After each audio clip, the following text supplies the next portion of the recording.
Il y a quelques semaines, on allait faire un tour au musée du Parlement européen. Ça s'appelle le Parlementarium et c'est situé à Bruxelles, juste à côté du Parlement européen, celui qui est très très moche, pas le stylet de Strasbourg. Et le but de ce musée, c'est de parler de manière impartiale de l'Union européenne. À 2-3 petits détails près, évidemment, comme on va le voir ensemble. Déjà, ce qui impressionne dès le début, c'est le nombre de personnes qui gèrent la sécurité, l'accueil et les explications. Plus d'une vingtaine de personnes au minimum, 7 jours sur 7, pour gérer un petit musée de 2 étages qui comporte en fait que très peu de salles.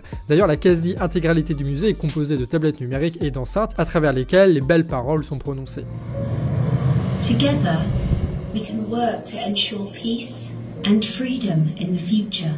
Un espace virtuel pour nous vendre un concept qui est creux, de base, c'est plutôt cohérent. D'ailleurs, ce qui est rigolo, c'est que dès le début, on s'est présenté comme journaliste avec une belle tête, tu vois, et au final, on a pu passer sans passe sanitaire et surtout filmer alors que normalement, c'est totalement interdit. Et du coup, quitte à se faire passer pour les journaleux pro-Union européenne, on est allé jusqu'au bout du délire. Et du coup, l'une des premières valeurs qui est montrée par l'Union européenne, ça va être au niveau de la liberté d'expression. Comme on peut le voir ici avec cette affiche, on peut voir quelqu'un qui est empêché de parler, quelqu'un qui est empêché de révéler des vérités, probablement à propos de guerre, à propos d'espionnage, ce genre de choses, sur des crimes, tu vois. C'est vraiment l'Union européenne qui va permettre aux journalistes de s'exprimer librement et il va jamais avoir sur son sol des journalistes qui sont emprisonnés de manière illégale. Ça, c'est pour la Russie et pour la Chine. En Union européenne, il n'y a pas de ça.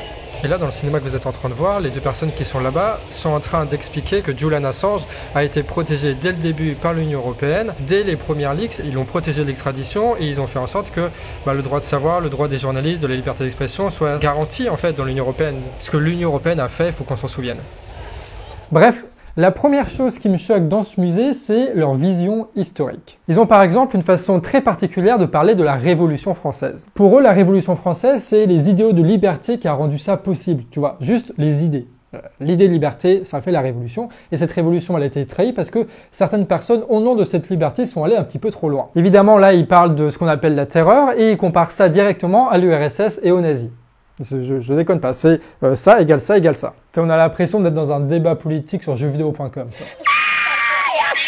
Au-delà du point Godwin évident et de cette facilité assez incroyable de raconter l'histoire, il y a quelque chose de très intéressant et de ce qu'on appelle ici très bourgeois, c'est la façon de penser l'histoire comme étant mise en mouvement seulement par des idées. Dans ce musée, il n'y a aucune analyse qui permet d'expliquer réellement, concrètement, pourquoi il y a eu des révoltes. Non, il n'y a rien. Il n'y a rien, il y a juste l'idée de la révolution qui a suffi à faire la révolution. Genre la Révolution française, c'est juste des gens qui se sont dit « tiens, on n'a qu'à faire une démocratie, c'est quand même beaucoup mieux ». Il n'y a pas que ça qui l'explique. Il y a eu des années et des années de famine, de lutte, de confrontation, de débats et d'opposition entre des personnes, entre des collectifs, et tout ça rempli de milliers de contradictions, que ce soit dans l'histoire française en général, que ce soit à l'intérieur d'organisations ou alors même à l'intérieur d'individus, qui ont fait des choses qui peuvent pas être juste moralisées en disant « ce gars-là est bien ». Non, en fait, il a fait plein de trucs qui sont beaucoup plus complexes. Et il y a eu aussi la nécessité de faire des choses qui n'entrent pas forcément dans la charte éthique de l'Union européenne, et pourtant c'est indispensable pour avoir le résultat final, tu vois. La Révolution française n'aura pas pu se faire dans la non-violence, ça s'est fait dans la violence car c'était nécessaire. C'est pas une question de bien ou de mal, ça s'est passé comme ça. Sauf que dans ce musée et globalement avec l'Union européenne et la bourgeoisie, ils ne veulent rien assumer qu'on ne peut pas transformer en beaux slogans.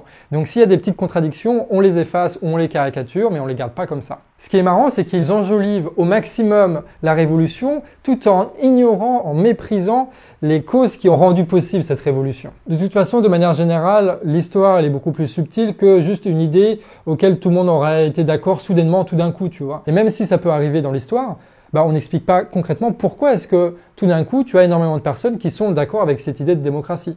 Pourquoi ? En fait, il y a eu des années de militantisme, il y a eu des années de transformation de la société, pas forcément politicienne, tu vois, mais transformation dans le travail, transformation dans le rapport religieux, transformation dans le rapport social, qui fait que tout d'un coup, l'idée de démocratie a été beaucoup plus convaincante. Mais pourquoi est-ce que l'Union européenne et la bourgeoisie, ils ont besoin de simplifier et de moraliser à maximum l'histoire? C'est parce qu'ils n'arrivent pas à justifier leur propre domination autrement. Comment tu veux justifier l'Union européenne à part en disant que c'est une belle idée? D'où le fait que l'Union européenne, c'est une vraie fabrique à slogans, tu sais. L'Europe, c'est la paix, l'Europe, c'est social, l'Europe, c'est la coopération, c'est l'écologie, c'est machin. Ils ne parlent qu'avec des idées, c'est pour ça qu'ils ne valorisent que des idées. Ils ont rien d'autre sur la table, ils ont rien d'autre à proposer. L'Union européenne, c'est beau, non pas parce qu'ils font des belles choses, mais parce que, tout simplement, c'est beau. Voilà, ça va pas plus loin. Et du coup, là où ils sont malins, c'est qu'ils associent l'idée de l'Europe avec l'idée de c'est beau, tu vois. Comment est-ce qu'on peut être contre quelque chose qui est beau? Bah, tout simplement en rappelant que, au-delà de toutes les idées, l'Union européenne, c'est avant tout des traités libéraux de libre-échange qui mettent en concurrence toutes les nations entre elles, les travailleurs entre elles, et qui imposent des choses totalement antidémocratiques, qui nous laissent totalement à nu face au marché financier, face au marché en général. Mais ça, c'est beaucoup trop matériel, tu vois. Tout d'un coup, c'est pas les grands discours de beauté, non, mais c'est la réalité crue. Et c'est pour ça qu'il y a une grande partie de la population qui est contre l'Union européenne. Mais étrangement, ces traités-là, ils sont jamais mentionnés dans le musée. C'est peut-être un oubli, hein. Et donc là, on est face au tableau où il y a tous les députés du Parlement européen. Et ce qui est bien avec ce Parlement-là, c'est qu'il est véritablement démocratique dans le sens où ils ont véritablement un pouvoir. Ils peuvent proposer des lois, ils peuvent faire des motions de censure. Et s'il se passe quelque chose avec eux, genre ils respectent pas leur programme, bah nous, citoyens, on peut les virer avec un référendum révocatoire. Et c'est vraiment démocratique. C'est pour ça qu'ils sont autant payés, c'est pour ça qu'ils ont un aussi bon Parlement, parce que c'est vraiment utile. Et c'est ça qui nous garantit la démocratie. Parce que dans d'autres régions du monde, c'est des gens non élus qui peuvent faire des lois, qui les proposent, qui sont à la fois l'exécutif et législatif. C'est le bordel, c'est pas du tout démocratique. C'est en Chine et en Russie tout ça, en Union européenne, évidemment, il n'y a pas de ça. L'URSS s'est présentée dès le début comme évidemment la grande dictature communiste et la confrontation entre l'Est et l'Ouest, c'est la dictature communiste contre la démocratie libérale. Voilà. Ils accentuent un petit peu, je trouve, les trucs, au cas où quelqu'un serait convaincu, tu vois, que la dictature communiste, c'est mieux que la démocratie libérale. Ils sous-entendent que ceux qui sont eurosceptiques, en fait, ils veulent juste renvoyer l'Europe à ses heures les plus sombres, tu vois, il fallait choisir entre les nazis et l'URSS, et du coup, l'Europe nous a offert une troisième voie, la démocratie libérale, les droits de l'homme, patati patata. C'est quand même fou, hein, ne pas prendre position contre le fascisme parce qu'en face, il y avait des anarchistes et des communistes, quoi. En fait, ils ne veulent absolument pas se solidariser avec autre chose que le capitalisme. Et c'est pour ça d'ailleurs que l'URSS et le nazisme, c'est exactement pareil dans ce musée-là. Et encore une fois, je dis ça, mais je sors pas ça nulle part. Il y a eu une résolution du Parlement européen qui a dit que la violence de l'URSS était équivalente à la violence des nazis et que du coup, il fallait pas forcément distinguer les deux. Un musée qui fait de l'histoire et qui part de la Seconde Guerre mondiale, qui va pas distinguer l'URSS des nazis, qui ne va pas parler de l'importance de l'URSS dans la Seconde Guerre mondiale, des 25 millions de Russes qui sont morts sur le champ de bataille, de la guerre de Stalingrad, ils en parlent même pas. Le fait que l'URSS est arrivé avant les États-Unis à Berlin, ils n'en parlent pas non plus. Le fait que les États-Unis sont venus en 44 pour choper les parts de gâteau parce que sinon tu auras eu toute l'Europe qui aura peut-être été communiste, ça, ils en parlent pas. Ce qui est rigolo aussi, c'est qu'ils parlent par exemple du pacte germano-soviétique, tu sais, entre l'URSS et les nazis en 1939, sauf qu'ils ne parlent pas, étrangement, du pacte entre les Français, les Anglais et les Allemands qui autorisent les nazis à envahir la Tchécoslovaquie. Parce qu'évidemment, leur narrative, leur récit à eux qu'ils veulent absolument raconter, c'est de dire que c'est la France, pays des Lumières, avec d'autres pays qui ont vaincu les nazis, tout ça, qui ont créé l'Union européenne. Sauf qu'en fait, non, il y a eu une énorme collaboration, notamment en France, et bien avant la guerre aussi, comme on a vu là avec la Tchécoslovaquie, ils vont pas parler de ça. Parce que l'histoire doit être réduite à des choses absolument morales, et si ça rentre pas dans le cadre, on vire. Tout ça pourquoi? Pour une idée principale, qui est de dire que l'histoire s'est terminée avec l'Union européenne. Il y a eu les nazis, ça n'a pas marché, il y a eu les communistes, ça n'a pas marché, et il y a eu une espèce de réveil des peuples avec l'idée de liberté qui a fait l'Union européenne. Voilà. L'Union européenne, c'est la fin de l'histoire, c'est la victoire du capitalisme, et rien ne doit enrayer cette histoire-là. Ce qui est problématique quand tu es censé être un musée. Évidemment, je dis pas que l'URSS est incroyable, mais ne pas mentionner l'URSS comme un allié indispensable de la guerre contre le nazisme, c'est juste de l'infantilisation en fait, c'est juste du mensonge. Il faut se dire que tu as des milliers de gamins qui visitent quotidiennement ce musée, quoi. Et évidemment, mais faut-il le préciser, tu n'as aucune mention du mouvement ouvrier, tu vois. C'est pas du tout par les grèves, les mobilisations, etc. qu'on a réussi à avoir des avancées sociales, etc. Non, c'est grâce au droit de vote et c'est grâce aux petits bourgeois qui étaient au pouvoir. C'est bizarre quand même qu'ils n'ont pas mentionné le fait que à la Commune de Paris, donc en 1871, tu avais le droit de vote des femmes qui avait été accordé. Ça aurait été une preuve, tu vois, que l'Europe c'était le pays précurseur sur le droit des femmes et tout ça. Mais du coup, non, ils n'ont pas fait ça parce qu'évidemment, c'était des anarchistes qui ont voté ça. Et c'est pour ça aussi que les bourgeois, ils aiment bien cette idée. Si l'histoire n'est pas faite par les ouvriers, par les grèves, par les gens qui crient et qui puent, si c'est pas eux qui font l'histoire, c'est que c'est les bourgeois. C'est ceux qui arrivent à bien parler, qui n'ont pas besoin de se salir les mains. Les gens qui peuvent se présenter par exemple pendant les élections, parce qu'évidemment c'est eux qui ont les médias et c'est eux qui façonnent les discours et les idées. Et du coup, c'est les grands de ce monde qui font l'histoire. C'est pour ça que derrière tout le discours de l'Union européenne a été construit avec une idée, tu as aussi le discours que toute l'Union européenne a été construit par des pères fondateurs. Comme si des gens aussi peu charismatiques et aussi ambigus que Schuman et que Monnet et que tous ces conneries-là ont pu construire un truc aussi fort et aussi puissant et aussi organisé que l'Union européenne. L'histoire de ces gens-là, on pourra faire une vidéo entière de Schuman, de toutes les conneries qu'il a pu faire, qu'il a pu dire, etc. Et être réduit à faire de ce gars-là un père fondateur, ça montre aussi la nullité et l'absence totale, réelle d'histoire de l'Union européenne. Bref, après la Seconde Guerre mondiale, le musée continue, tu as de plus en plus de pays qui rejoignent l'Union européenne, puis après tu as le Parlement, puis après tu as l'euro qui unit les peuples entre eux, et après c'est la paix, la victoire du capitalisme, etc. Tu n'as plus de guerre sur le territoire, tout va bien. Sauf qu'ils oublient étrangement de mentionner le fait que, par exemple, tu as une catastrophe climatique incroyable qui est en train d'arriver à cause du modèle qui est promu par l'Union européenne. Ils ne parlent pas des énormes inégalités qu'il y a entre les pays, entre les personnes, qui est rendue possible par exemple par la liberté de circulation des capitaux. Ils ne parlent pas de la présence des paradis fiscaux à l'intérieur de l'Union européenne. Ils ne parlent pas des grandes migrations intra-européennes parce qu'il n'y a plus de boulot dans certains pays à cause de l'Union européenne. Ils ne parlent pas des grands processus de privatisation des services publics et de la presse. Ils ne parlent pas de l'affaire Assange, étrangement. Mais en même temps, quand le pouvoir finance lui-même un musée à sa gloire, faut pas s'attendre à beaucoup de subtilité. Les Européens aiment authentiquement leur Union européenne, tu vois, parce qu'il y a plein de petits trucs qui font que l'Union européenne, on ne peut que l'aimer, et là on a des témoignages authentiques. Regardez par exemple, lui il dit que l'Europe c'est bien parce qu'on peut résoudre des problèmes communs. S'il n'y avait pas sur le tableau, on ne pourrait pas se rendre compte qu'en fait l'Europe ça permet de résoudre des problèmes communs. Et regardez là aussi une autre personne qui dit la même chose en anglais, mais c'est juste parce qu'en fait on a le même avis, parce qu'on vit tous la même expérience que l'Union européenne, c'est incroyable. C'est pas juste un faux témoignage qu'ils ont traduit en 26 langues pour faire croire qu'il y avait une diversité avec des photos pourries, non, c'est réel quoi. On peut s'exprimer librement comme c'est marqué ici, et du coup nous on va faire un petit message parce que c'est ça la démocratie, c'est respecter aussi la volonté du peuple et ce que le peuple pense quoi.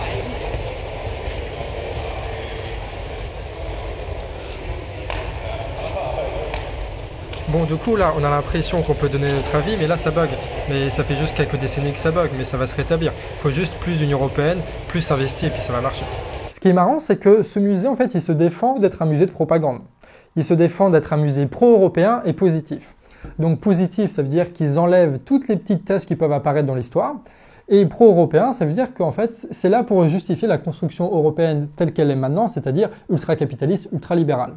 Du coup, quand tu mets les deux éléments ensemble, en fait, ça ressemble quand même pas mal à de la propagande. Hein. Mais le Parlementarium, c'est vraiment le tout petit musée de Bruxelles à côté. T'en as un encore plus gros qui a coûté 55 millions d'euros, dont le Diplo a fait un très bel article que je vous recommande. Un musée dont la principale influence a été une Hongroise proche d'Orban, qui a écrit des bouquins d'éloges sur Reagan et Bush, une millionnaire propriétaire de presse qui a fait des unes antisémites. Une pro-états-unienne millionnaire et raciste qui se fait passer pour un ange. Tout ça avec de l'argent public, c'est quand même, je trouve, une belle incarnation, encore une fois, de l'Union européenne. Elle dirige en Hongrie un musée équivalent financé par le pouvoir en place d'extrême droite, répétant avec la même simplicité que la Hongrie a vécu l'horreur du communisme et du nazisme et qu'il fallait donc une troisième voie, la troisième voie étant évidemment le gouvernement, le pouvoir en place. C'est le même discours, les mêmes méthodes et les mêmes conclusions qui sont affichées dans le musée du Parlement européen. L'histoire, c'est juste un moyen d'affirmer des idées politiques. Et tu me diras, il y a beaucoup de gens qui font ça, tu vois. Tu peux dire, oui, Henri Guillemin, par exemple, il fait pareil avec ses trucs, quoi. Lui aussi, il utilise l'histoire, tu vois, pour affirmer des idées politiques. Sauf que Henri Guillemin, il est beaucoup plus riche, il est beaucoup plus subtil, il explique les choses, en fait. Le musée européen, là, il explique rien. Il est juste vulgaire. Il est d'une vulgarité bourgeoise écrasante. Après, je sais qu'au niveau de la chaîne YouTube, il y a pas mal de personnes qui sont eurosceptiques, c'est-à-dire qu'ils n'ont pas trop d'opinion parce qu'ils sont un peu bêtes, mais on a la preuve que l'Union européenne nous approche quelque chose. Pour la première fois, on a eu des paires d'écouteurs et on a même un crayon avec marqué le Parlement européen dessus, quoi. Alors ceux qui disent que l'Union européenne n'apporte rien à ses citoyens, franchement, vous êtes mauvaise langue. Un crayon, un écouteur, qu'est-ce que vous faites plus? La démocratie? La bonne question qu'il faut se poser à mon avis, c'est de se demander, l'Union européenne c'est quoi, à part de beaux discours? Par exemple, sur Facebook, il y a cette pub qui a tourné. La Commission européenne est en faveur évidemment de l'agriculture bio et évidemment de la bouffe saine. Et quel clip, il est incroyable, comment est-ce qu'on peut pas être convaincu par ça? Là, c'est un exemple, mais regardons l'Union européenne, qu'est-ce qu'ils font avec l'agriculture biologique? En fait, ils sucrent toutes les aides avec la PAC. Et ils font que favoriser les gros exploitants qui vont acheter, encore une fois, des plus grosses machines qui vont plaire à certains constructeurs qui ont un lobby fort au niveau du Parlement européen. Et même le bio européen qui peut sembler une avancée machin, en fait, c'est une régression pour beaucoup de pays, notamment français, parce que le label bio français a été rétrogradé au niveau du bio européen. Et surtout, ce qui est gênant, c'est que les bureaux de vérification, ils sont nationaux et les normes sont européennes. Ça veut dire qu'en fait, c'est des Espagnols, des entreprises espagnoles qui contrôlent les fermes espagnoles. Sauf que tu as des énormes conflits d'intérêts, quoi. Parce qu'en France, on peut très bien respecter la charte, et en Espagne, pas du tout. Il n'y a personne pour contrôler ce truc-là. Ce qui fait que tu as une concurrence déloyale incroyable entre les différents pays pour le bio, et ce qui permet à certaines grosses entreprises de se faire énormément de fric. Et l'Union européenne, c'est ça, des beaux discours pour permettre à certaines personnes, une certaine classe sociale, de se faire beaucoup de fric. Des beaux discours, des beaux clips qui font jeunes et dynamiques, mais derrière, il n'y a rien. Absolument rien, et tout le monde s'en rend compte. D'ailleurs, c'est une obsession de l'Union européenne, dépenser des millions d'euros pour faire passer sa bureaucratie antidémocratique comme quelque chose de cool auprès des jeunes. Si vous êtes d'accord avec moi sur le fait que l'Union européenne, c'est quand même la chose qu'il faut faire aujourd'hui, parce qu'il vaut mieux s'aimer que ne pas s'aimer. Il faut mieux s'unir que se désunir, ça me paraît normal, quoi. Tu peux acheter, par exemple, ce magnifique t-shirt qui coûte 14 €, des sweats qui coûtent 60 balles, mais mieux, si ton bébé est fan de l'Union européenne, tu peux lui acheter ça, voilà, ça coûte 20 balles.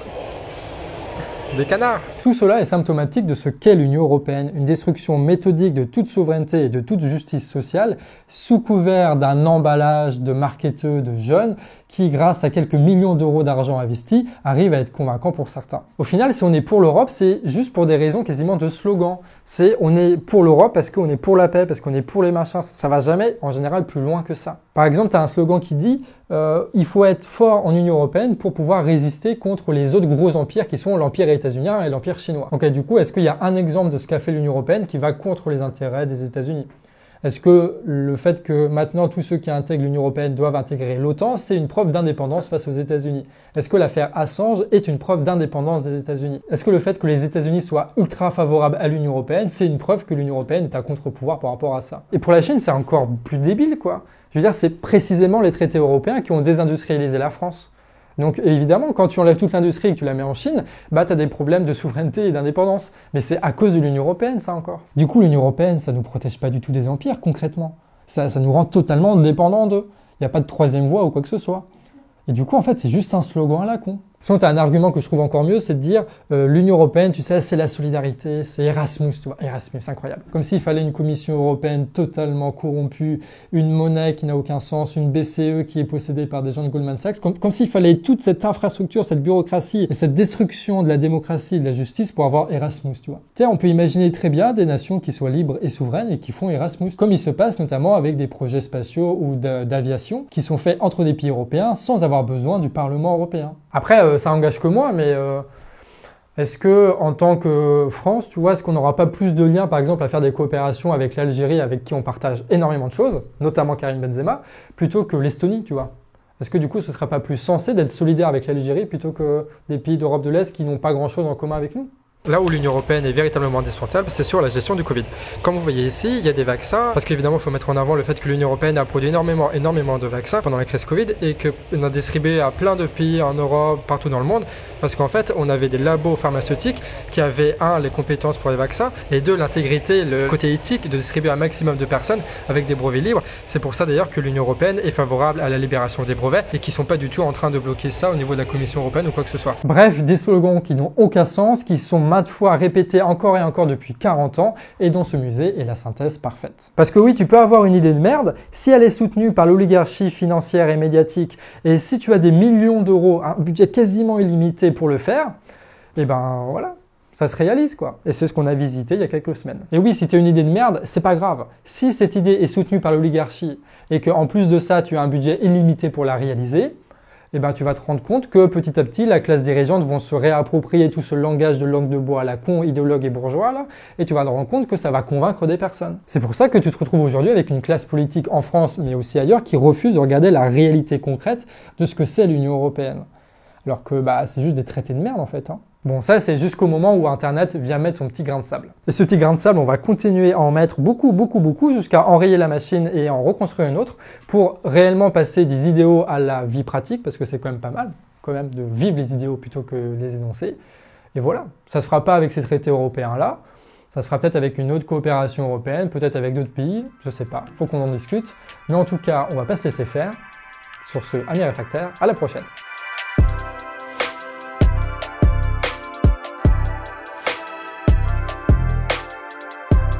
Quack.